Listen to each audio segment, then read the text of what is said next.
Hi everyone and welcome to all. आज cover करने वाले हैं जो हमारा सीरीज चल रहा है 22 डेज 22 चैप्टर्स का सेकेंड डे को। ठीक है, डे नंबर 2 है सेकेंड डे, जिसमें से हम लोग आज complete making of Indian constitution को डिटेल के साथ कवर करने वाले हैं with previous year questions paper.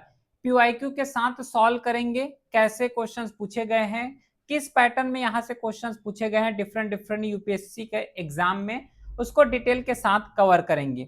As usual जो है क्लास का पीडीएफ टेलीग्राम चैनल में अपलोड हो गया है, लिंक डिस्क्रिप्शन में दिया हुआ है, ज्वाइन कर सकते हो।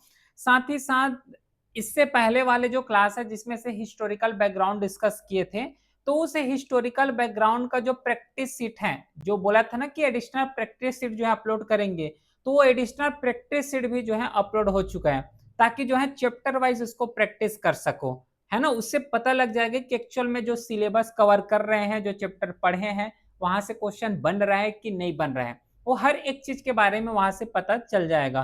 तो उसका सीट भी जो है टेलीग्राम चैनल में अपलोड हो चुका है। आज जो है डे 2 है, जिसमें से complete making of Indian constitution को डिटेल के साथ जो है डिस्कस करने वाले हैं। बाकी कोई भी क्वेरी हो तो इंक्वायरी नंबर दिया हुआ है, कॉल या मैसेज कर सकते हो। स्टार्ट करते हैं आज का सीरीज को। आज जो है डे 2 है। देखो, मेकिंग ऑफ इंडियन कॉन्स्टिट्यूशन, इसको सबसे पहले तो कल के क्लास से लिंक करो। कल के क्लास में डिस्कस किए थे कि कैसे जो है ब्रिटिशर्स इंडिया में आए, कैसे रूल किए हैं, है ना, कैसे जो है कॉन्स्टिट्यूशन की तरफ बढ़े हैं। ठीक है, कैसे कॉन्स्टिट्यूएंट असेंबली का जो फॉर्मेशन किए गए थे कॉन्स्टिट्यूएंट असेंबली का, तो ये सब चीज जो है कल के क्लास में डिस्कस किए थे। आज जो है जब कॉन्स्टिट्यूएंट असेंबली बना दिए गए थे, तो एक्चुअल में, क्योंकि कल के क्लास तक यहाँ तक तो आ ही गए थे कि कॉन्स्टिट्यूएंट असेंबली जो है फॉर्म हो गया था, कॉन्स्टिट्यूएंट असेंबली बना लिए गए थे। तो इस कॉन्स्टिट्यूएंट असेंबली में अपना जो संविधान है, ये संविधान को कैसे बनाए गए हैं, कैसे जो है संविधान का फॉर्मेशन किए गए हैं, एट प्रेजेंट जो कॉन्स्टिट्यूशन देखते हैं उसका कैसे फॉर्मेशन किए गए हैं, इसको जो है पूरा डिटेल के साथ यहाँ पे डिस्कस करने वाले हैं। लेकिन देखो, सबसे पहले माइंड में जब कॉन्स्टिट्यूशन फ्रेम कर रहे थे, तो सबसे पहले हमारे जितने भी फोर फादर्स रहे या फिर जो कॉन्स्टिट्यूएंट मेकर रहे हैं, कॉन्स्टिट्यूशन मेकर रहे हैं, उसके माइंड में क्वेश्चन आ रहा था। क्वेश्चन ये आ रहा था भाई कि चलो ठीक है, यहां तक तो पहुंच गए कि कॉन्स्टिट्यूएंट असेंबली बन गया, अब बारी आता है कि हमें कॉन्स्टिट्यूशन बनाना है। तो ये बताओ कॉन्स्टिट्यूशन कैसा बनेगा, क्योंकि कॉन्स्टिट्यूशन भी तो कई टाइप्स के होते हैं। कॉन्स्टिट्यूशन जैसे कि फ्लेक्सिबल कॉन्स्टिट्यूशन हो गया, रिटेन कॉन्स्टिट्यूशन हो गए, अनरिटेन कॉन्स्टिट्यूशन हो गया, रिजिड कॉन्स्टिट्यूशन हो गए, है ना, सेकुलरिज्म वाले कॉन्स्टिट्यूशन हो गए। तो एक्चुअल में इंडिया का कॉन्स्टिट्यूशन कैसे होगा, अब इन सबको जो है डिफाइन करना बहुत ज्यादा उस समय मुश्किल हो गए थे। ठीक है, तो सबसे पहले तो यही डिस्कस कर लेते हैं कि कितने टाइप्स के कॉन्स्टिट्यूशन होते हैं, मतलब जितने भी डिफरेंट टाइप के जो कॉन्स्टिट्यूशन है उसको सबसे पहले यहाँ पे डिस्कस कर लेते हैं, है ना। सबसे पहले जो कॉन्स्टिट्यूशन आएगा वो आएगा रिटेन कॉन्स्टिट्यूशन। रिटेन कॉन्स्टिट्यूशन मतलब होता है, जैसे कि इसका एग्जांपल सीधा इंडिया को ही ले सकते हो। इंडिया का कॉन्स्टिट्यूशन को अगर देखोगे तो रिटेन कॉन्स्टिट्यूशन है, जिसमें से सिंगल डॉक्यूमेंट होता है, जिसमें हर एक रूल्स एंड रेगुलेशन लिखे हुए होते हैं। साथ ही साथ गवर्नमेंट का क्या स्ट्रक्चर होता है, सिटीजन्स के राइट्स के बारे में डिस्कस करते हैं, जैसे कि यूनाइटेड स्टेट हो गया, वहां का कॉन्स्टिट्यूशन को रिटेन कॉन्स्टिट्यूशन बोलते हैं, मतलब जो लिखित रूप में मिलेगा। सेकेंड जो टाइप्स आता है वो है अनरिटेन कॉन्स्टिट्यूशन। इसका मतलब ये होता है कि कॉन्स्टिट्यूशन को नहीं लिखे गए हैं, ये कोई सिंगल डॉक्यूमेंट नहीं है। ये जैसे कि मान लो कोई परंपरागत चले आ रहे हैं, मान लो कोई संस्कार चले आ रहे हैं या फिर परंपरागत कोई नियम और कानून चले आ रहे हैं, तो उसी को फॉलो करते जो है आगे बढ़ेंगे, है ना। तो इसमें कॉन्स्टिट्यूशन कहाँ लिख रहे हैं, तो कॉन्स्टिट्यूशन वहां पे नहीं लिखे जाते हैं। जो स्टेटस जो चले आ रहे हैं, जो कन्वेंशन होगा, जो ट्रेडिशन वे में चले आ रहे हैं, उसी को ही फॉलो करते हैं। जैसे कि यूके का कॉन्स्टिट्यूशन या फिर यूके किंगडम हो गया, यहाँ का कॉन्स्टिट्यूशन जो है अनरिटन कॉन्स्टिट्यूशन है, ठीक है, जिसमें से ये सब चीज से फॉलो होते हुए आ रहे हैं। फिर एक टाइप का और कॉन्स्टिट्यूशन है जिसको फ्लेक्सिबल कॉन्स्टिट्यूशन बोलते हैं। फ्लेक्सिबल का मतलब ऐसा है कि इसको जो है जब चाहो अमेंड कर लो, सीधा बात है ना, जो जिसका मर्जी आए उसको अमेंड कर दे और अमेंड हो भी जाते हैं, है ना। अब देखो यहाँ पे बहुत ज्यादा डिसएडवांटेजेस ये होता है कि कोई भी जो है इसको अमेंड कर रहा है, जब कोई भी इसको अमेंड करेगा तो हो सकता है ऐसा भी अमेंडमेंट हो सकता है जो कि अपने फेवर में हो, ये भी तो लॉजिक हो सकता है ना, कि अगर अमेंड कर रहे हैं तो अपने फेवर में भी कॉन्स्टिट्यूशन को अमेंड कर सकते हैं। तो बहुत ज्यादा खतरनाक किस्म वाले कॉन्स्टिट्यूशन होते हैं, फ्लेक्सिबल कॉन्स्टिट्यूशन, ठीक है। और ये भी यहाँ पे दिए गए हैं कि जो प्रोसेस होगा वो ऑर्डिनरी लॉ के थ्रू होंगे। इसका सिंपल सा एग्जांपल जो है ब्रिटिश कॉन्स्टिट्यूशंस को ले सकते हैं। इसका जस्ट अपोजिट जो फ्लेक्सिबल कॉन्स्टिट्यूशन होता है, इसका जस्ट अपोजिट कॉन्स्टिट्यूशन आता है, वो है रिजिड कॉन्स्टिट्यूशन। अब ये रिजिड कॉन्स्टिट्यूशन ऐसा है कि इसको चाह के भी इमरजेंसी आ जाए तब भी जो है इसको जो है क्या नहीं कर सकते, अमेंड नहीं कर सकते। मतलब इतना डिफिकल्ट प्रोसेस यहाँ पे बनाया गया है। और इमरजेंसी के लिए अपने को क्या चाहिए, बहुत फास्ट डिसीजन लेना पड़ता है। अमेंडमेंट का प्रोसेस जो है बहुत फास्ट होना चाहिए, लेकिन इमरजेंसी आ गए तो इंसान तो मर ही जाएगा, लेकिन इसमें जो है प्रोसीजर चलता ही रहेगा, चलता ही रहेंगे। तो ये रिजिड कॉन्स्टिट्यूशन होता है जिसमें जो है प्रोसीजर बहुत ज्यादा डिफिकल्ट होते हैं। और इसमें ये भी इंक्लूड कर दिए गए हैं कि स्पेशल मेजोरिटी होना चाहिए, स्पेशल मेजोरिटी यहाँ पे हो। जैसे कि एग्जांपल जो है यूएस का हो गया, यूएस कॉन्स्टिट्यूशन, बल्कि यूएस कॉन्स्टिट्यूशन जो है रिटन कॉन्स्टिट्यूशन है, लेकिन उसको जो है अमेंड करना बहुत ज्यादा डिफिकल्ट हो जाता है। उसके बाद आता है फेडरल कॉन्स्टिट्यूशन। फेडरल कॉन्स्टिट्यूशन का मतलब होता है, एक कॉन्सेप्ट ही आता है जिसको बोले जाते हैं फेडरलिज्म। फेडरलिज्म, फेडरलिज्म का मतलब होता है कि जहां पे सेंट्रल गवर्नमेंट है, स्टेट गवर्नमेंट है और लोकल गवर्नमेंट है। गवर्नमेंट ये सब एग्जिस्ट होना चाहिए, प्लस इसमें जो है पावर का डिवीजन हो, कि सेंट्रल गवर्नमेंट का रूल्स रेगुलेशंस अलग होंगे, मतलब सेंट्रल गवर्नमेंट का पावर अलग होगा, स्टेट गवर्नमेंट के पावर अलग होंगे, लोकल गवर्नमेंट के पावर अलग होंगे। तो इसको क्या बोलते हैं, फेडरलिज्म बोलते हैं, जिसमें से डिवीजन होना चाहिए पावर का। एग्जाम्पल यूएसए हो गया, जर्मनी जो है एग्जाम्पल ले सकते हैं। तो ये फेडरल कॉन्स्टिट्यूशन होता है। उसके बाद कॉन्स्टिट्यूशन आता है वो है यूनिटरी कॉन्स्टिट्यूशन। यूनिटरी, ये तो नाम से ही शो रहा है, यूनिटरी मतलब जो सेंट्रल गवर्नमेंट है उसी के पास जो है सबसे ज्यादा पावर होंगे। जैसे कि फॉर एग्जांपल इंडिया का ही एग्जांपल लेते हैं। इंडिया में जो है सेंट्रल गवर्नमेंट भी है, इंडिया में सेंट्रल गवर्नमेंट के साथ जो है स्टेट गवर्नमेंट भी है, स्टेट गवर्नमेंट के बाद जो है इंडिया में लोकल गवर्नमेंट भी है। अगर सपोज करो कि इंडिया में जो है यूनिटरी गवर्नमेंट हो जाते, यूनिटरी गवर्नमेंट यहाँ पे हो रहा है, मतलब जो सेंट्रल गवर्नमेंट है इसी के पास जो है पूरा डिसीजन लेने का अधिकार होते हैं। ना तो स्टेट गवर्नमेंट कुछ कर पाते, ना ही लोकल गवर्नमेंट कुछ कर पाते, क्योंकि ओवरऑल जो पावर एक्सरसाइज किए जाएंगे वो सेंट्रल गवर्नमेंट के द्वारा ही किए जाएंगे। तो जितना भी पावर का कंसंट्रेशन होगा वो पूरा सेंट्रल गवर्नमेंट के हाथ में होते हैं।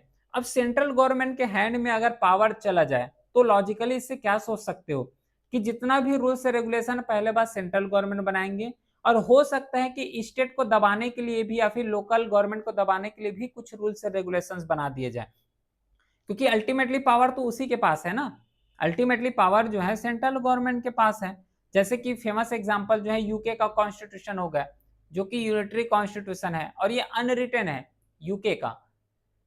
फिर नेक्स्ट आएगा वो है प्रेसिडेंशियल कॉन्स्टिट्यूशन। जैसे कि इंडिया में अगर बात करोगे तो जो स्टेट का हेड होता है, स्टेट का हेड कौन होता है और एक गवर्नमेंट का हेड होता है। देखो दो हेड होते हैं यहाँ पे, ध्यान रखना। जो स्टेट का हेड होता है ऑल ओवर स्टेट का, वो हेड को यहाँ पे प्रेसिडेंट बोलते हैं, मतलब प्रेसिडेंट उसका हेड होता है। लेकिन जो गवर्नमेंट का हेड होता है वो है प्राइम मिनिस्टर है। लेकिन प्रेसिडेंशियल कॉन्स्टिट्यूशन में क्या होता है कि जितना भी गवर्नमेंट होंगे, चाहे वो स्टेट का गवर्नमेंट हो या फिर गवर्नमेंट का जो यहाँ पे हेड हो, स्टेट का हेड या फिर गवर्नमेंट का हेड, दोनों का हेड जो है यहाँ पे प्रेसिडेंट होंगे।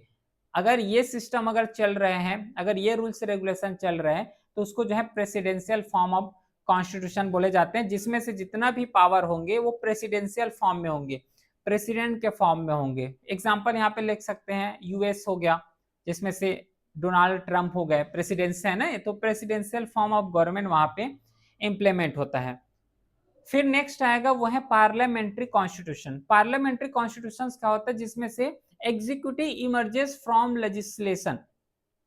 इसका मतलब क्या है कि जिसमें जितना भी रूल्स एंड रेगुलेशंस बनाए जाएंगे वो सब किसके थ्रू बनाए जाएंगे, कॉन्स्टिट्यूशन के थ्रू बनाए जाएंगे, मतलब पार्लियामेंट के थ्रू बनाए जाएंगे। जैसे कि एग्जांपल इंडिया का ही ले सकते हो, इंडिया में जो है पार्लियामेंट फॉर्म ऑफ गवर्नमेंट है, पार्लियामेंट के थ्रू रूल्स एंड रेगुलेशंस बनाए जाते हैं, जिसमें से एग्जीक्यूटिव भी हो गया और लेजिस्लेटिव भी हो गया, जुडिशरी, जो तीन ऑर्गन होते हैं, और इन तीनों ऑर्गन में जो है पावर का सेपरेशन भी होना चाहिए। तो ये जो है पार्लियामेंट्री कॉन्स्टिट्यूशन होता है। तो ये डिफरेंट डिफरेंट टाइप के कॉन्स्टिट्यूशन है। उसके बाद आएगा मोनार्कियल, जिसमें से मोनार्क के द्वारा रूल किए जाएंगे। एग्जांपल यूके हो गया, रिपब्लिकन कॉन्स्टिट्यूशन आता है जिसमें से कोई मोनार्की नहीं होगा, मतलब जो हेड ऑफ स्टेट हैं वो इलेक्टेड होंगे, मतलब इलेक्ट किए जाएंगे। जैसे कि प्रेसिडेंट है, प्रेसिडेंट को अगर कहीं पे इलेक्ट कर रहे हो तो ये क्या होगा, रिपब्लिकन कॉन्स्टिट्यूशन होंगे। एग्जाम्पल यहाँ पे देख सकते हैं, यूएसए हो गया, फ्रांस हो गया, जो कि इसका फेमस एग्जाम्पल है। इसके बाद 11 में आएगा थ्योक्रेटिक कॉन्स्टिट्यूशन। थ्योक्रेटिक कॉन्स्टिट्यूशन का मतलब क्या होता है, जिसमें से रिलीजियस लॉ के बेस पे जो है कॉन्स्टिट्यूशन बनाए गए हैं। ठीक है, जो कॉन्स्टिट्यूशन मतलब जो गवर्नमेंट किए जाएंगे या फिर गवर्नमेंट्स रूल्स रेगुलेशन बनाए जाएंगे, ये रिलीजियस के बेसिस में बनाए जाएंगे, धर्म के बेसिस में बनाए जाएंगे। अगर ये कैटेगरी आ रहा है तो इसको जो है थ्योरेटिकल कॉन्स्टिट्यूशंस की कैटेगरी में रखे जाते हैं। नेक्स्ट आएगा वो है सेकुलर कॉन्स्टिट्यूशन, इसका जस्ट अपोजिट, कि स्टेट का गौर स्टेट है तो उसका कोई धर्म नहीं होगा, मतलब धर्म के बेसिस में यहाँ पे कोई रूल्स रेगुलेशन नहीं कर सकते, उसको सेकुलर बोले जाते हैं, कि जो स्टेट है पर्टिकुलर स्टेट उसका अपना कोई धर्म नहीं है। अगर स्टेट को प्रमोट कर रहे हो तो हर एक जितना भी सपोज यहाँ पे ये बोलना था कि अगर कोई धर्म को स्टेट अगर रिप्रेजेंट कर रहे हैं या फिर उसको सपोर्ट कर रहे हैं तो हर एक धर्म को इक्वली मानते हुए सपोर्ट करेंगे, पर्टिकुलर किसी एक धर्म को जो है सपोर्ट नहीं करेंगे। ये जैसे कि इंडिया का कॉन्स्टिट्यूशन इसी चीज को फॉलो करता है ना, यही जो सेकुलर कॉन्स्टिट्यूशन है, सेकुलरिज्म हो गई, इंडिया भी फॉलो करता है कि स्टेट का कोई अपना खुद का धर्म नहीं होगा। लॉजिकल सी बात है कि अगर सपोज मानो अगर जो है कोई पर्टिकुलर स्टेट है और इस स्टेट का मान लो कोई एक्स वाई जेड जो है एक धर्म हो गया, तो ये स्टेट तो अपने ही धर्म को जो है प्रमोट करने में लग जाएंगे और बाकी जितना भी धर्म है उसको जो है गर्त में ले जाएंगे, नीचे ले जाएंगे, है ना भाई। तो ये सब चीज ना हो इसके लिए जो यहाँ पे एक टर्म डिफाइन किए गए हैं जो क्या आता है सेकुलर, और सेकुलर यही बोलते हैं कि स्टेट का कोई धर्म यहाँ पे नहीं होना चाहिए। तो ये जो है यहाँ पे डिफरेंट डिफरेंट जो कॉन्स्टिट्यूशन समझे यहाँ पे, क्यों पढ़े इसको, इसलिए पढ़े क्योंकि जब जो यहाँ पे कॉन्स्टिट्यूशन को बना रहे थे तो उसके माइंड में क्वेश्चन आ रहे थे कि एक्चुअल में कॉन्स्टिट्यूशन जो बनाएंगे वो कौन से टाइप का कॉन्स्टिट्यूशन यहाँ पे बनना चाहिए। ठीक है, तो ये डिफरेंट डिफरेंट टाइप के कॉन्स्टिट्यूशन यहाँ पे देखने को मिले और यहाँ से क्वेश्चन बन सकता है। तो ओवरऑल अगर कॉन्स्टिट्यूएंट असेंबली का जो टाइम लाइन है कि एक्चुअल में कॉन्स्टिट्यूशन बना कैसे है, अगर ओवरऑल इसको समराइज करें तो सबसे पहले जो है 1906 का टाइम फ्रेम है जहां पे एक डिमांड उठना स्टार्ट हो गया, वो डिमांड था स्वराज का। स्वराज का टर्म ही यहाँ पे डिफाइन कर रहा है, स्वराज मतलब स्व, मतलब खुद के द्वारा, मतलब जो इंडियन पीपल है तो कॉमन पीपल के द्वारा, इंडियन पीपल के द्वारा यहाँ पे रूल किए जाएंगे, है ना। हमारा देश है तो इसको रूल भी जनता के द्वारा किए जाएंगे, कोई बाहर के देश आके इंडिया में रूल नहीं करेगा। और इस समय जो है टाइम फ्रेम देखोगे 1906 का टाइम फ्रेम है, और इस 1906 में देखोगे तो ब्रिटिशर्स के द्वारा रूल कर रहे थे। हालांकि उस समय ब्रिटिशर्स के द्वारा रूल किए जा रहे थे इंडिया में, लेकिन डिमांड उठने स्टार्ट हो गए थे कि अब जितना भी रूल्स से रेगुलेशंस बनाए जाएंगे सब इंडिया पीपल के द्वारा बनाए जाएंगे, इंडियन के द्वारा या फिर कॉमन पीपल के द्वारा जो रिप्रेजेंटेटिव चुने गए हैं उसके द्वारा रूल्स से रेगुलेशंस बनाए जाएंगे, ना कि कोई बाहर देश के बनाए जाएंगे। तो ये जो स्वराज का फर्स्ट टाइम जो डिमांड उठना स्टार्ट हो गए थे वो है 1906 में। लेकिन जैसे ही टाइम आगे चलते गए तो और जो है डिमांड उठना स्टार्ट हो गया। तो सबसे पहले देखोगे तो एक नाम आता है यहाँ पे, वो नाम है M N Roy. M N Roy ने 1934 में जो है सीधा एक डिमांड उठना या फिर डिमांड उठाना स्टार्ट कर दिए गए कि अपने खुद का जो है कॉन्स्टिट्यूएंट असेंबली होना चाहिए। और ये कॉन्स्टिट्यूएंट असेंबली का जो आइडिया दिए गए थे वो एम एन रॉय के द्वारा इस आइडिया को फॉरवर्ड किए गए थे। क्योंकि लॉजिकल सी बात है कि भी अगर कॉन्स्टिट्यूशन बनाना है, और उस समय जो है जब फर्स्ट टाइम कॉन्स्टिट्यूशन बनाए गए थे तो 394 आर्टिकल्स ऐड किए गए थे। अब ये 394 आर्टिकल्स को ऐसा तो नहीं कि कहीं पे चलते फिरते बोल दिए कि ये इसको ऐड कर दो, ये आर्टिकल ऐड कर दो, ऐसा तो नहीं था। देश चलाना था और देश चलाने के लिए कुछ रूल्स रेगुलेशंस चाहिए। तो 394 जब आर्टिकल्स ऐड किए गए तो कहीं पे बैठ के प्रॉपर जो है इस आर्टिकल को बनाया जा सके, वहां पे डिबेट हो सके, डिस्कशन हो सके, तो कहीं तो जगह यहाँ पे चाहिए। तो इस जगह के लिए एक यहाँ पे रिप्रेजेंटेटिव जिसका नाम यहाँ पे है एम एन रॉय ने सबसे पहले 1934 में एडवाइस किया, एक एक्चुअल में आइडिया दिए गए कि अपने को भाई एक कॉन्स्टिट्यूएंट असेंबली होना चाहिए और उसी कॉन्स्टिट्यूएंट असेंबली के थ्रू जितना भी रूल्स रेगुलेशन है सब रूल्स रेगुलेशंस को जो है कॉन्स्टिट्यूशन में ऐड किए जाएंगे।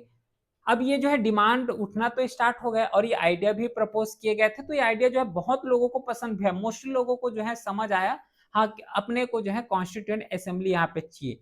और यही चीज को जो है फॉरवर्ड करने के लिए इसका जस्ट अगले साल जो है 1935 में कांग्रेस जो है, उन्होंने जो कांग्रेस है आईएनसी जो इंडियन नेशनल कांग्रेस है, उन्होंने भी जो है डिमांड उठाना स्टार्ट कर दिए गए कि भाई अपने को जो है कॉन्स्टिट्यूएंट असेंबली दे दो।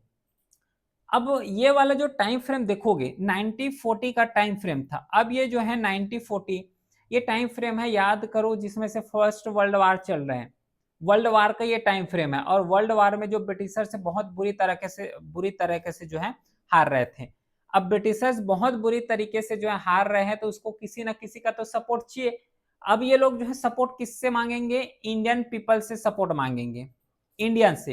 लेकिन क्या इंडियन जो है इसको सपोर्ट करेंगे, नहीं करेंगे। क्यों नहीं करेंगे, क्योंकि ब्रिटिशर्स तो बहुत ज्यादा अत्याचार किया ना इंडियन के ऊपर, ऐसा रूल्स एंड रेगुलेशन लाए हैं जो कि डायरेक्टली इंडियन के अगेंस्ट में थे।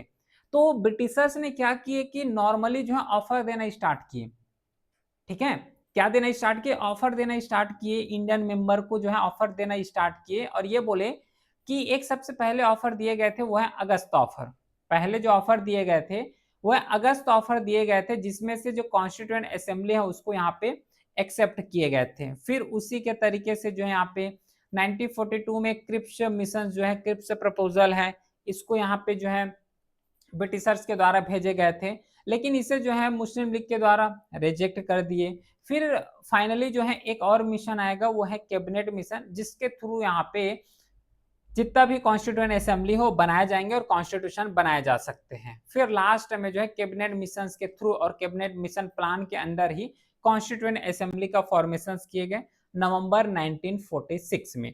तो इस तरीके से जो है एक्चुअल में स्वराज का डिमांड उठना स्टार्ट हो गए थे 1906 में, और फाइनली 1946 तक आते आते नवंबर में कॉन्स्टिट्यूएंट असेंबली का जो प्रपोजल है through the cabinet mission plan के थ्रू इसको एक्सेप्ट कर लिए गए। तो जब कॉन्स्टिट्यूएंट असेंबली बन गया है ना, अब ये तो एक जगह बना है ना, कॉन्स्टिट्यूएंट असेंबली एक जगह बना है, कॉन्स्टिट्यूशन नहीं बना है। अब मेन पॉइंट अब आएगा जब जो है कॉन्स्टिट्यूशन बनाना स्टार्ट करेंगे। तो जैसे ही कॉन्स्टिट्यूएंट असेंबली बना तो फर्स्ट टाइम इसका मीटिंग कंडक्ट किए गए थे 9 दिसंबर 1946 में, जिसमें से फर्स्ट सिटिंग यहाँ पे हुआ था, जिसमें मुस्लिम लीग ने पहले सिटिंग को बाइकआउट कर दिए।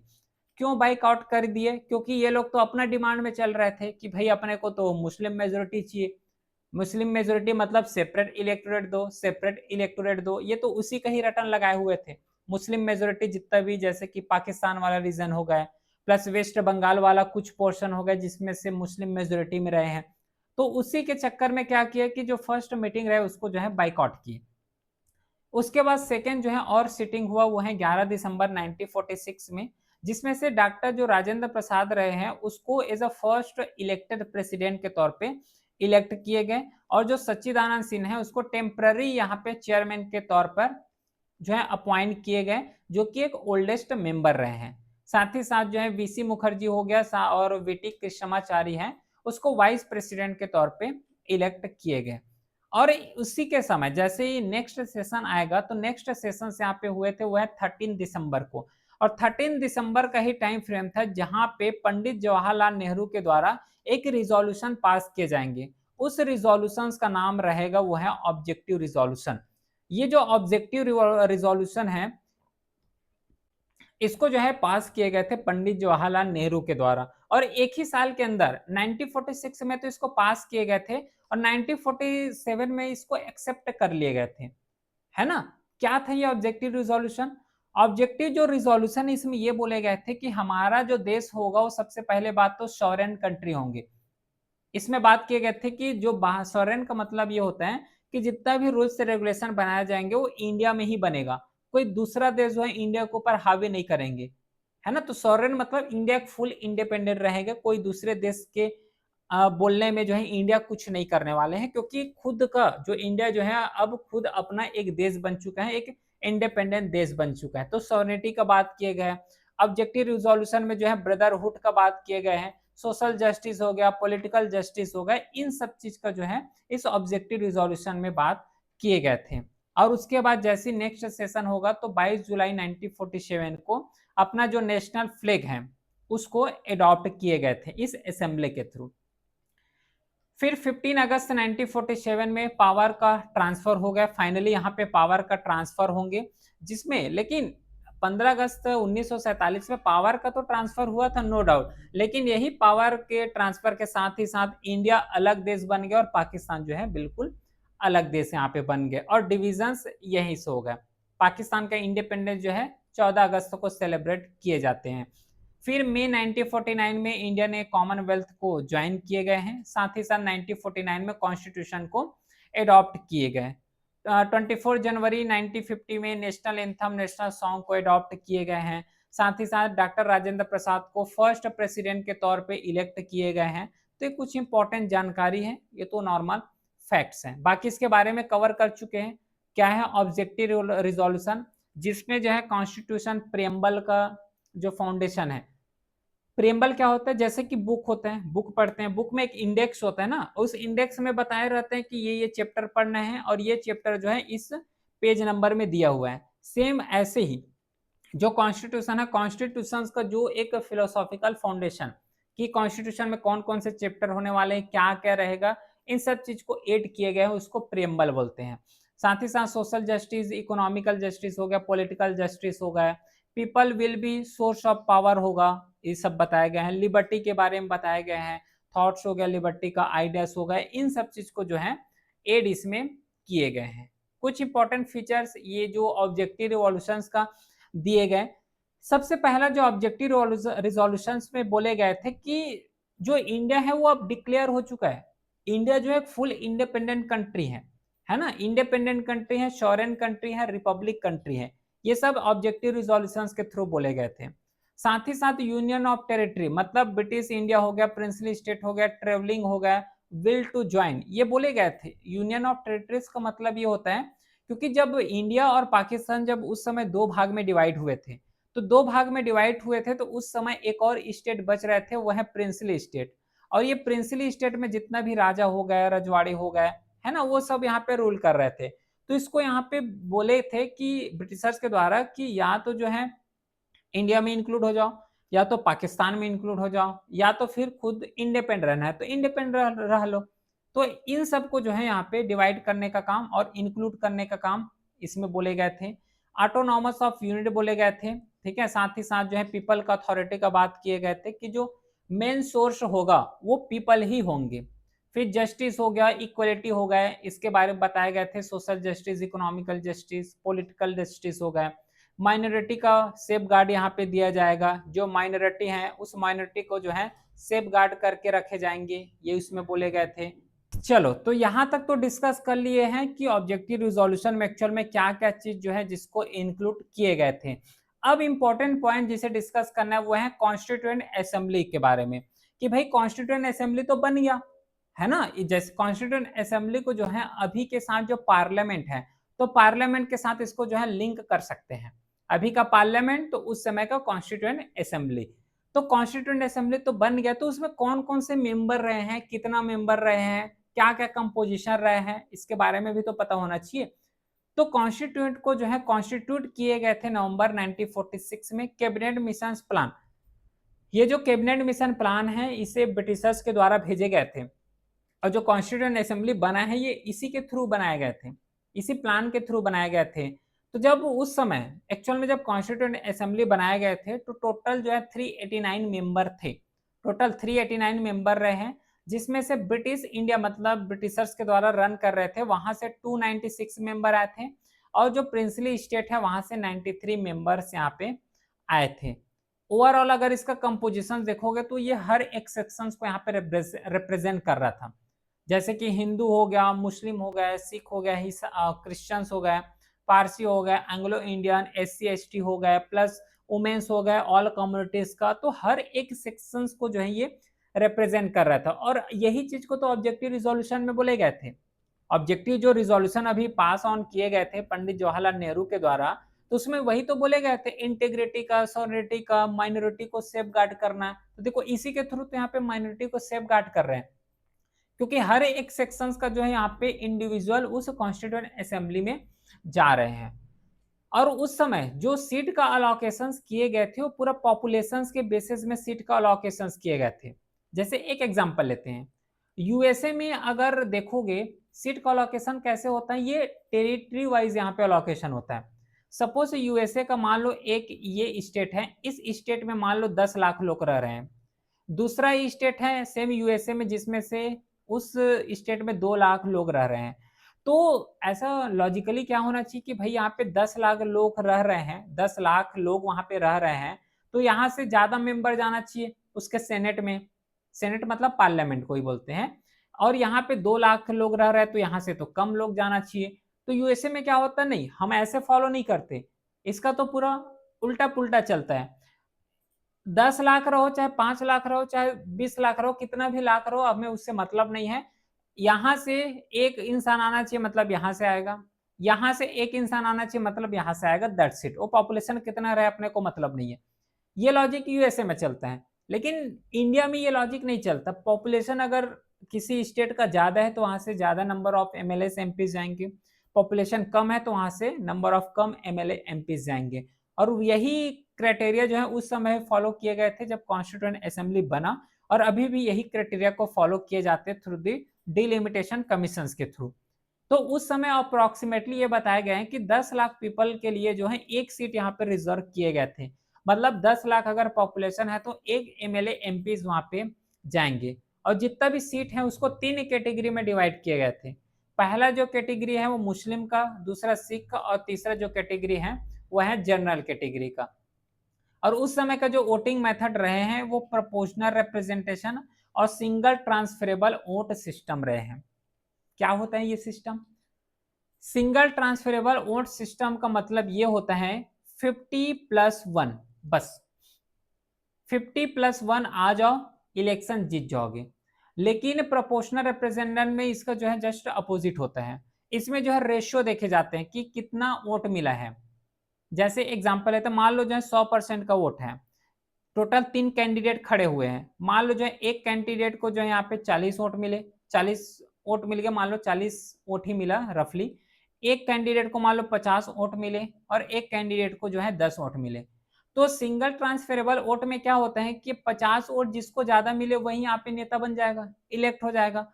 लेकिन ट्रांसफरेबल रिप्रेजेंटेशन में क्या होता है, जो प्रोपोर्शनल मीन्स में 40% मिला है ये भी गवर्नमेंट बनाएगा, 50% मिला है वो भी गवर्नमेंट बनाएगा, 10% मिला है वो भी गवर्नमेंट बनाएगा।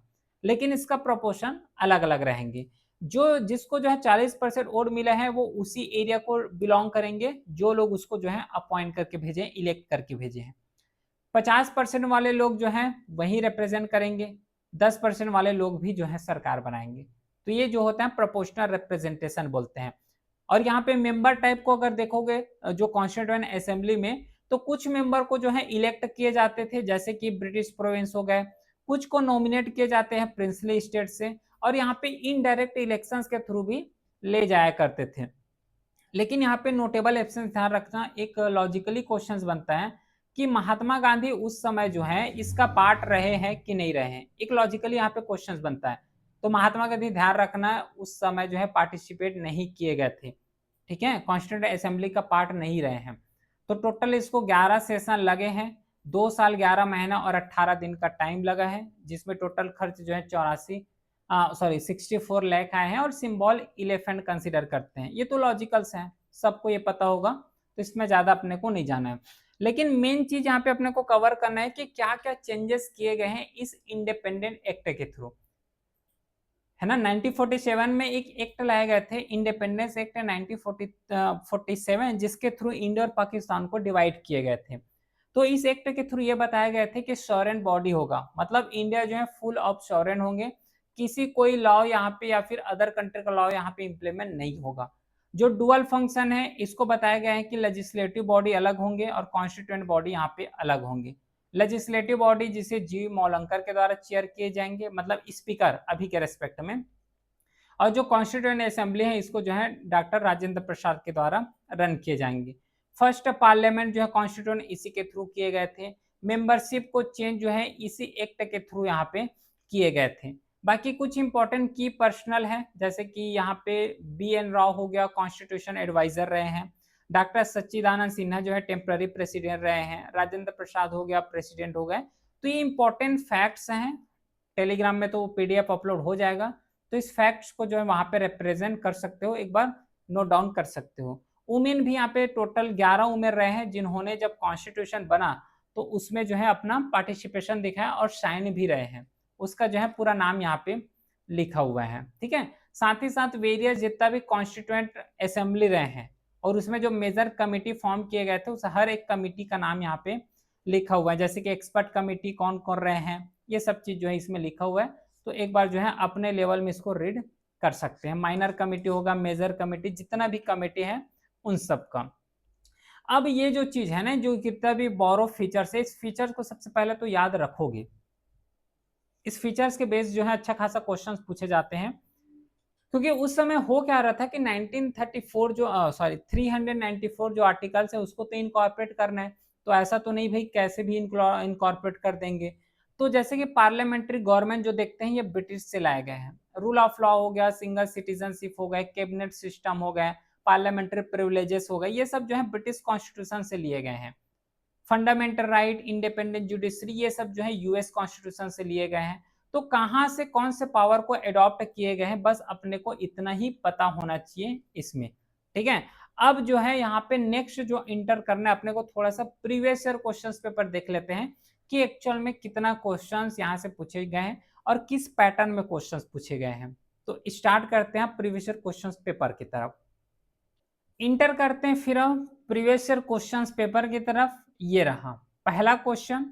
देखो पहला क्वेश्चन में पूछे गए हैं कि which of the following statement regarding constituent assembly are correct. कौन सा जो है यहाँ पे बिल्कुल करेक्ट है। ये क्वेश्चन जो है 2016 में पूछे गए थे, CAPF में ही क्वेश्चंस को पूछे गए थे।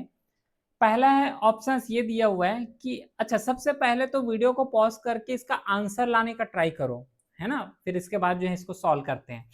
देखो पहला क्वेश्चन है कि it was not based on adult franchise, सही है क्या। कौन सा ऑप्शन जो है बिल्कुल करेक्ट है। Which of the following statement regarding constituent assembly is are correct.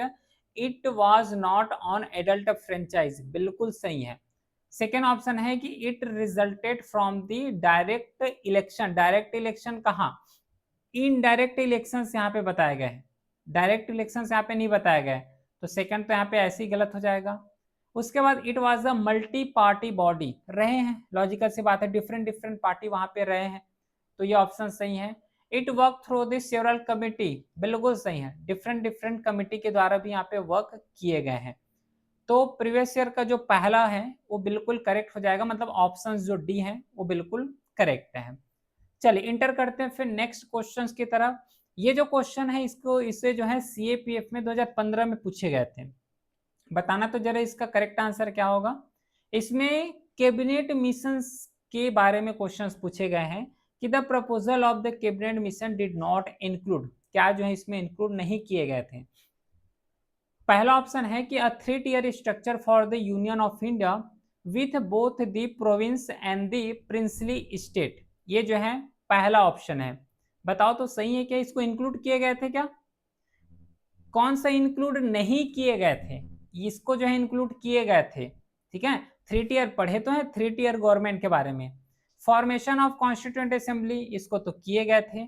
Creation of sovereign Pakistan with 6 मुस्लिम, 6 कहाँ था, एक था जो है, और एकदम प्रॉपर नंबर यहाँ पे नहीं बोले गए कि 6 मुस्लिम मेजोरिटी प्रोविंस करके, एक पाकिस्तान साइड था और एक जो है यहाँ पे वेस्ट बंगाल साइड थे। गलत तो यही है, मतलब थर्ड ऑप्शन बी ऑप्शन जो है बिल्कुल करेक्ट हो जाएगा। ठीक है, चल नेक्स्ट क्वेश्चन। ये जो क्वेश्चन है इसको 2018 में पूछे गए थे और कॉन्स्टिट्यूशन के रेस्पेक्ट में ही क्वेश्चन है। पहला ऑप्शन है कि the objective resolution was move by the Sardar Vallabh Bhai Patel, गलत है, पंडित जवाहरलाल नेहरू के द्वारा मूव ऑन किए गए थे। सेकेंड ऑप्शन है कि doctor BR Ambedkar sir as a chairman of drafting committee in his capacity as a law minister, बिल्कुल सही है, ये ऑप्शन जो है बिल्कुल करेक्ट है, सेकेंड बिल्कुल करेक्ट है, ये ऑप्शन गलत है। अगला question, which was the president of constituent assembly, ये तो बिल्कुल फैक्चुअल क्वेश्चन है, डॉक्टर राजेंद्र प्रसाद। अगला क्वेश्चन है, इसको बताना तो, who among the following warned his colleague that the constituent assembly was a British made and was working the British plan as a British should like it to be work out, इसे बोले गए थे सोमनाथ लहरी के द्वारा। तो 5 का जो है करेक्ट आंसर ए हो जाएगा। फिर ये रहा 6 क्वेश्चन, इस क्वेश्चन को मेरे को कमेंट में बताना, कमेंट में जो है इसका आंसर मेरे को करना, टाइम स्पैम लगा के जो है इसका आंसर करेक्ट करना, ठीक है। चलो, तो ये कुछ प्रीवियस ईयर क्वेश्चंस पेपर रहे हैं। क्लासेस का पीडीएफ टेलीग्राम चैनल में अपलोड हो जाएगा एज यूजुअल। कोई भी क्वेरी हो तो इंक्वायरी नंबर भी है, वहां पे कॉल या मैसेज कर सकते हैं। फिर मिलते हैं नेक्स्ट क्लास में, तब तक के लिए thank you, well done, have a great day.